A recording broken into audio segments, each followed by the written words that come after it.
Hi, friends. Thanks for joining us. Thanks for the huge bump in subscribers this week. 3 times as many as usual. Of course, 3 times 1 is 3, but still, we're going to get those little wins. So let's try this week for 5. Let's get 5 new subscribers for Ray and Benny this week on YouTube. Smash that subscribe button. It really helps the channel grow. Benny, where can they find us on social media? Yeah, tons of views too. So yeah, turn those Yes. views into subscriptions, people. Come on, let's go. Yeah, you can find us on Twitter, Facebook, Instagram, TikTok. Check us out also on Reddit and Discord. And don't forget, leave us a rating on your favorite podcast provider. Let's get right into it. Some CFL talk, some Blue Bomber talk. CFL schedule released today. Let's get some initial reaction. What's the first thing that sticks out to you for the Bomber schedule? First initial glance and quick glance, I like it. Seems balanced. Again, no back-to-backs besides the Saskatchewan one, which is great. You're not finishing with BC by week 2 or week 3 or whatever it was last year. Crazy. Good bye weeks, week 10, 3, 10, and 16.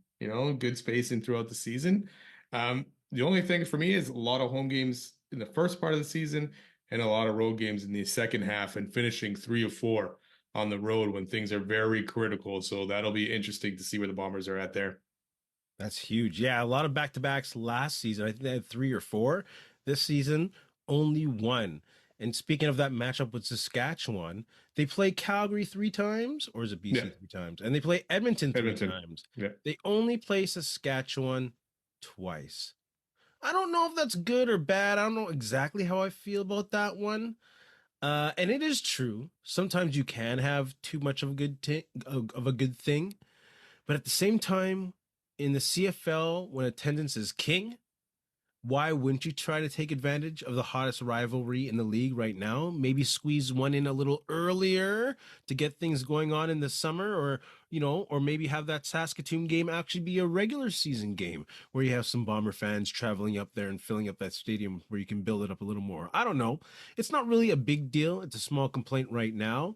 And I get it. You need to share the wealth. You need to share the wealth of Saskatchewan going on the road. They're like the Steelers of the CFL. They're very well traveled, whether they're actually traveling or they moved away from Saskatchewan and they currently live in the opposition city. I don't know. But there are some benefits to having Winnipeg, Saskatchewan at least one more time, and also TV ratings. That's usually going to be a high watched game, especially when you're going into negotiations with TSN. You want to get as many high ratings as you can. So I'd say lean on that rivalry a little more for the monetary gain, and I get it. I get it. I wish with this schedule too, because I mean, there's always something to complain about, right? Like I wish they would, the first half of the season you play at least every team once. The teams you play 3 times, sure, you can play them a couple times, but I hate the fact that they're done with Hamilton by week 4, right? Yeah. They play them in week 2 and week 4, and then Ottawa they get in week 6 and week 9, and then you're done, right? Kind of thing. Teams could change over the course of the season, right? Yeah. So it'd be better to balance that out a little bit more that way. But I get it. It's tough to make everyone happy. At least we don't have that week 1 bye, Yeah. and stuff like that. So other than that, I like the stretch run. I like the end. Besides being on the road, at least you're playing those teams in your division Well, that's the later on, thing, eh? right? That's the trade-off. If you're going to get rid of some of those Eastern Division games early on to set up the Western chase of the playoff matchups later on in the season, I think I'll be willing to give up those later matchups with Hamilton, Toronto, Montreal to get those playoff race ones. Yeah, they have the late ones with Montreal and Toronto later, kind of thing, at least in the second half. But yeah, Ottawa and Hamilton done early. But at least you do have Calgary, Edmonton, and BC, and then Saskatchewan over Labor Day and all that in the second half of the season. So last year we were done with Calgary, by week 7, and Peaking with BC that by week playoff race. 2. So yeah, makes it more interesting, right? You want those divisional games. Do you think a Grey Cup matchup or Grey Cup rematch in week 1 should be an automatic? For me, I'll say no. It really depends on how good that game is the year before. If it's a barn burner, crazy physical, maybe overtime game, then yes, let them dance again. But if not, my heart's not really broken if you don't really get a Grey Cup rematch, to be honest with you. A small little thing I have is when people say, "Oh, they're the defending champions or the reigning champions." I hate that. No, they're not. They're champions of 2025, and it's over. That's it. They're not defending anything. Like the only defending champions in the world of sports are what? Boxers, MMA fighters who actually defend their title. Like the games following the next year have no bearing on the championship they won. I just really hate that. I just went on a tangent there, but I really can't stand that. The defending Stanley Cup champions, no, they're not. They're not defending anything. They have the championship safely in the trophy case. It's not going anywhere. But any which way, back to you, Benny. That's an interesting thing to not really like or hate kind of thing. I guess he didn't say hate, but the fact that they call them defending champions, it's like you went on a rant about that. To me, they are defending champions, so we can agree to disagree on that one, I guess.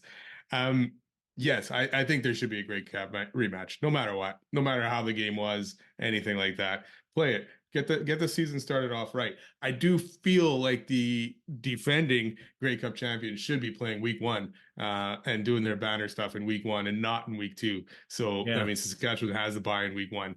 I think at the least that Grey Cup team should be starting the season off. You know, they want it. Give them something for winning it. I know they get the Grey Cup, but give them something this year to be like, Kate, closure on that season. Let's go new season. But hey, they were Grey Cup champions and they're going to be starring in week one at least, right? But I would love to see a Grey Cup rematch every year. When you say defending and you leaned on it, when you say defending, isn't there an implication of being able to lose it? Well, yeah, if they don't win, they're losing it, I guess. What are you defending then? They're No, still going to they're be defending the those Grey Cup. Grey Cup champions forever. They still have that title forever. They do, but it's different with team sports. They can still be defending it, even though they're going for the repeat, right? So, okay. So then if they don't make the Grey Cup, then Yes. they don't get to defend that title. Well, they had the whole season to defend the title, and if they don't make it to the Grey Cup, they've lost defending that. It's different than, yeah, I get what you're saying with the boxing and stuff. You have the title in your hand right when you get You're into the ring. You defending lose, it. you lost it. If you win, you get it back. But yeah, I mean, different context a little bit, but you're still kind of defending champions. Bomber Tell fans, us. CFL Yeah, fans, exactly. put that in the comments section below. Maybe If you we'll win the throw. Grey Cup, are you defending Grey Cup champions, Maybe or we should are throw a you, poll out there. yeah, or are you just 2025 champions? And it ends there. Let's go on to a little more Blue Bomber talk with Pokey Wilson extended. Who are you keeping in the Bombers receiving unit, and who would you add? Was there any contract details? Did you see anything? Of What Wilson signed for? didn't he sign through? I'm not four, but he signed through till 27 or But money 28. wise? No, No. I Okay. haven't seen that yet. I'm interested to see just with the Philpott signing, the Keon Hatcher signing, what he ends up getting out of there. But back to your question, Dembski for sure. Nick Dembski's got to be back. So we'll see what happens there. We talked about this. I'm pretty sure he's probably going to come back. Carrick Wheatfall, who's also another free agent. I feel like he's rounding into form, coming on a little bit. So I'd like to see him back. And I guess Clarcius is already signed there. There's a few other guys like Stearns, Cobb, all those guys are free agents. Bringing someone in. Now, I think if you, depending on what you paid Pokey, and Dembski's not going to be cheap either, you're probably going to have to go try and get someone for maybe a bit cheaper and not cheap, but lower end. But, you know, you got guys like Justin Hardy or Tim White or Keyshawn Johnson out there. I want a speed guy. I want a guy that can go downfield and open things up a little bit more. I'd probably see if you can get Justin Hardy for a decent price. Huh. Wow. You got Nick Dembski. I think you also got to keep Jared Stearns. I really like that guy as the next Swiss Army knife. He can run from the backfield. He's good in the slot. He's good out wide. I really think Ontario Wilson is that deep threat. I think Dembski's the Yeah, middle I of the guess so. field guy. Cobb, Clarcius, Corcoran for Canadian depth. I like that. I like the price that they'll get. I'm split between two guys, and they're both Canadians. I really like Tommy Neild from Saskatchewan. He really showed that he can step up in big games, that's for sure. He's 26, so he's young, maybe coming into his own, and he's that big target that Zach Caleros seemed to have missed since Drew Wolotarski has left. The final check down, the guy that gets that first down, the guy who's standing at that sideline and who will catch a ball up in the air, the guy who will go into the middle of the field and sacrifice himself in the middle of the air. I felt that was missing a little. But I also agree with you with the deep threat. And I maybe look at Dejan Brissett from Toronto. Had a bit of a breakout year, cracking 900 yards, first round pick, two-time Grey Cup champ, most valuable Canadian in the 2024 Grey Cup. If they can get one of those two to contribute 600 to 800 yards to go along with Dembski and Wilson, I think that is a strong receiving core. Yeah, a lot of Stan. guys out there actually. I mean, looking at it, a Yeah. bunch of Saskatchewan receivers are out there. Can't keep them So all. Can't yeah, keep them all. yeah. Of the remaining unsigned QBs, should the Bombers be kicking tires on any of them? Ah, I think the Bombers have got to be kicking the tires on Dustin Crum, especially if Ryan Dinwiddie does not want him there. I get it. Maybe I'm a little biased because he looked good against the Bombers this past season. And also the Crum back might be forever cemented in my mind. But he did have some good moments this season. And I really like to see how he could develop under the Bomber culture, under O'Shea, who is now here longer term. He's only 26 years old. Historically, he's good at protecting the ball and he's great at running the ball. I really would like to see him. He knows that he's second fiddle to Caleros, but he's part of a succession plan there. He knows he has an opportunity to grow here. Caleros didn't quite break it open until he was 25, 26. So maybe it's Crum's chance to be part of that plan and not pressured into coming early because he played too much. That was his rookie season in the Crum back, man. That's crazy. Yeah. So Yeah. Dustin Crum, I think, should be kicking tires on him. Yeah, I wouldn't argue too much if it was Crumb. He was definitely on my list as well. But I'm gonna go with probably maybe Jake Mayer. And I know I like Crumb, like you're saying, to the fact that there's a bit of a succession plan, possibly like Crumb taking over because he's still young. Whereas Jake Mayer, I'm taking him just because he would be a serviceable backup to come in and win some games. Yeah. While because we see Claros the last couple of years, he hasn't played a full season, right? And especially last year. And if they don't get this O line right, who Yeah. knows what's going to happen next year? So I might take a look at Jake Mayer because when he came in for Saskatchewan did fine, right? Not lights out. We saw that he could play with Calgary. He had some really good seasons with them early on in his career. So he can get it done. And I just want a guy back there that we can kind of trust if Claros can't go. It'll be very interesting to see what because they got to get some action. They've signed a quarterback that, again, I forgot his name. I don't know what's going on with Wilson. We'll see what's going on with Wilson. It doesn't seem You too optimistic about no, Wilson. you got to think Wilson's time is done here, Come right? on. They didn't play that dude, man. When they had the No, opportunity, they could push in Strevler. exactly. They had chances, and even when Strebler struggled, and they didn't even put him in. So I guess it all hangs on Elgersma as well, right? Because he's still getting Yes. NFL tryouts. If Yeah. he comes Another here, one. then you don't need any of these other guys because he'll probably be that backup, right? So Chicago. Chicago, besides right? having the third guy to be the guy who sneaks right on third downs or whatever, second and shorts, right? Yeah. And I don't know if that's going to be Strebler again. I can't see them going back that way, but And I'd Wilson love to wasn't very see proficient as that either. that too. Yeah, I'd love to see Elgersma out here next year, but I don't blame him for chasing that NFL dream as long as he can. This is exciting. He might have to just get Exciting. here, play a couple years here, and possibly get his chance back at the NFL after that. But he'll never get that proper chance, because he wasn't drafted in there, kind of Yeah. thing. He's a developmental project. Yeah, that's And if it exactly even it. shows flashes like Rourke did in the preseason, he never got really a chance after that. No, no, that was his only opportunity. Curtis Rourke's getting activated though by the Niners, so that'll be interesting. Yeah, we'll see what's going on there. Bomber fans, CFL fans, put your comments in the comment section below. Don't forget to smash that subscribe button. We're going for 5. Drive for 5. We're obviously trying for 1,000, but we can't keep chirping on 1,000. That's still, we're working hard. So let's get Yeah, 5 this week. If you haven't subscribed, hit subscribe. Thanks if let's you're do it. visiting us from Facebook. Exactly. Yeah. Let's move on to some Winnipeg Jets talk. Jets are breaking up line 1 with Iaffalo moving up. Do you agree with that? Or would you put someone else there? You can go first.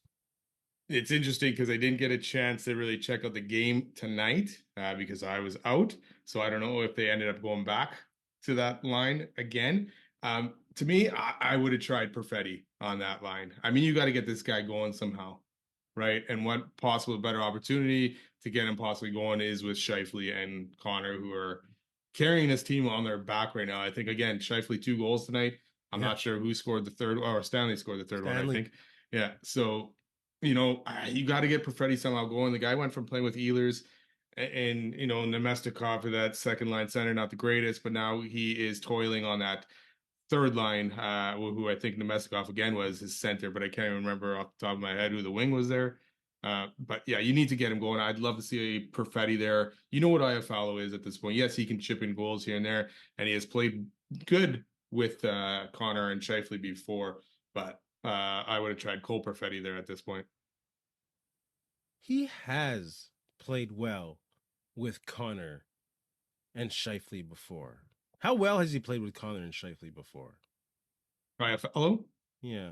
I mean, goals, couple goals here and there. I know he played there kind of when Velarde was out for a bit last year, right?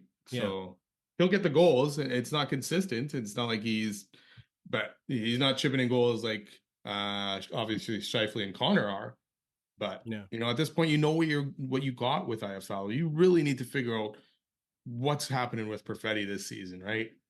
And Yeah. what is he still injured? Is he still not fully back? It's the same with Lowry, right? He hasn't been the same Lowry that we've seen in years past. These guys, maybe they're still hurting. Sandberg hasn't looked as good as Sandberg did last year too. So I'd like to see a Perfetti, Baron, Nemesnikov line with Taves centering the fourth line.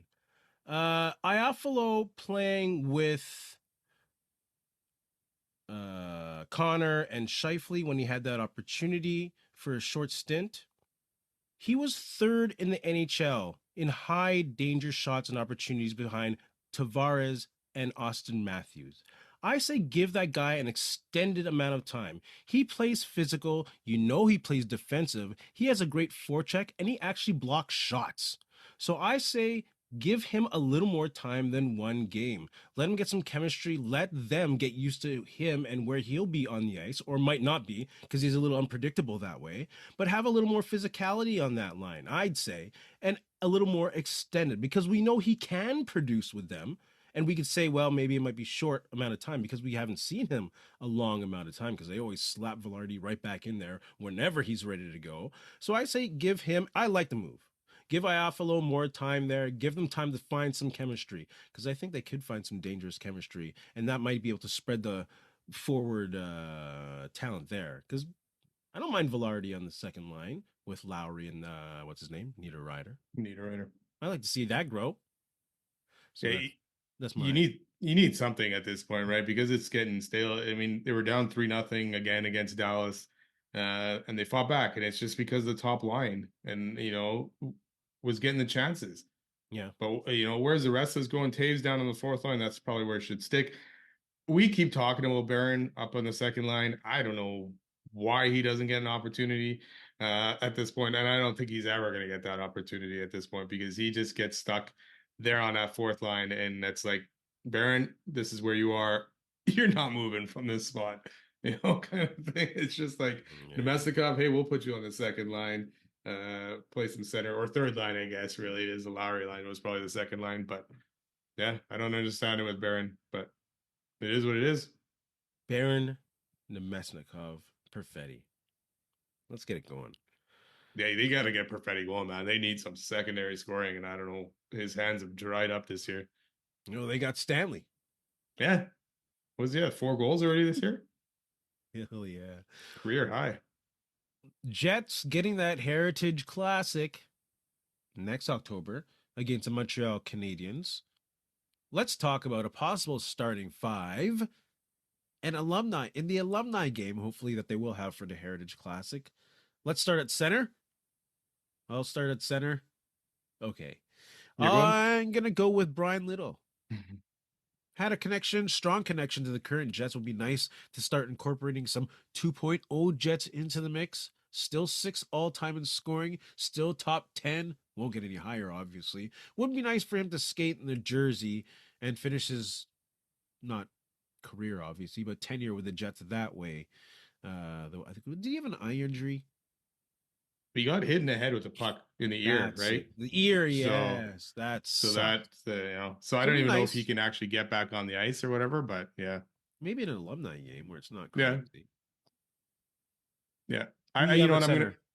Sorry. Who do Yeah. you Sorry to cut you off there, but I'm gonna agree with you. I was, I wanted to kind of go further back in time too, but then I was thinking about some of the guys that played here, and another one that could have been as well as Andrew Ladd, right? I mean, he had a very good career while he Yeah, was in Andrew Winnipeg. Ladd. So at first I had Ladd, and then Little popped into my head after that too. So I would stick with probably Little as the starting center.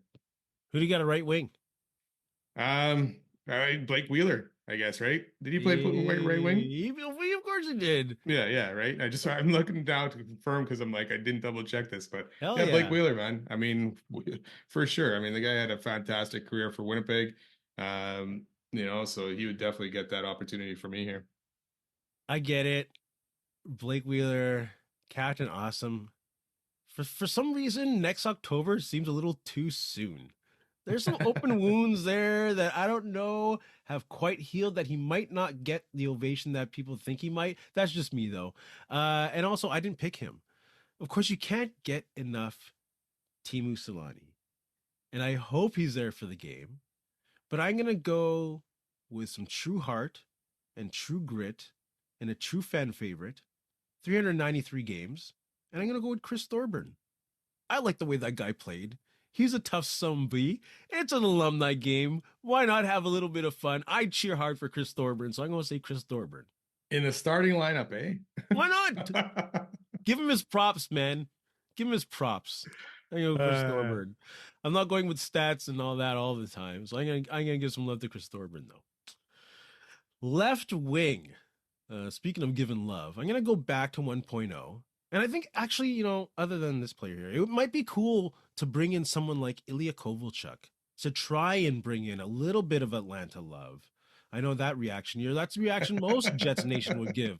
Like until we cut the ties to that history, it is part of that history. Unfortunately, we've named two players now, Wheeler and Little, who were part of that Thrasher history, who are making the team. But I'm just saying I still would pick maybe Scott Arniel as a current head coach, former Jets first rounder, to be on the starting left wing. I'll go Scott Arniel.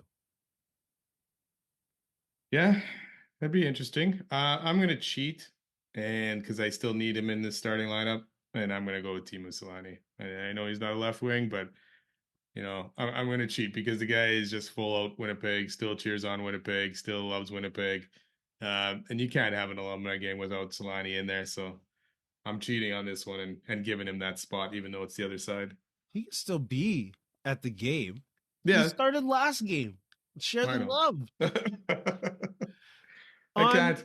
I gotta leave him in there somehow. I was gonna take him out, but I'm like, I can't. Okay. Okay. On defense, who do you got as one of them? Big Buff. You Big. gotta you gotta bring him back for this, and hopefully he would come back for this, right? So I'd love to see him out there. Wouldn't that be awesome? He'd get the biggest ovation ever. He come out there. It'd be so much. And if you're gonna go with Buff, then I say why not bring his homie Toby Enstrom? Yep. Let those two start together. They pretty much played with each other the whole time. So I'm gonna go with Toby Enstrom as my second one. Yeah, I agree with you on that one because I was going through the list and at first I had Housley, Tapo, those kind of guys, and then I'm like, oh crap, what about the 2.0 guys, which came to Buff, and of course Toby Enstrom. Those two together were fantastic Let's bring him in. until Toby got run out of town Not by me. I like by that dude in his by a long. lot of people. Holy. Yeah. Well, he overstayed his welcome for sure. Goalie. In the spirit of bringing back the pair of Buff and Enstrom, I'm gonna bring You're back gonna, another pair. hey, I'm gonna bring back a pair. I'm gonna bring back Pokey and the Bandit.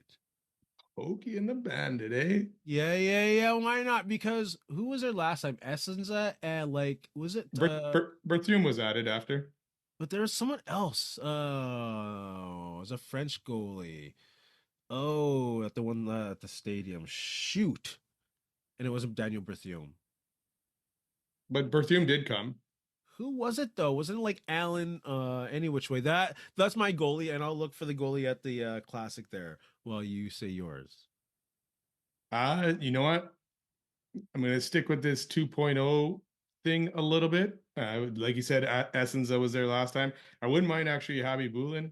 Even I know Hey, his Winnipeg time was really only a year, yeah. but got to bring back maybe some Andre Pavlik to start for the Winnipeg Jets.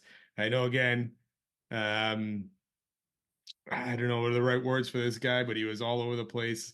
He was loved, he was hated, he was this and that, but he was here for a long time in Winnipeg.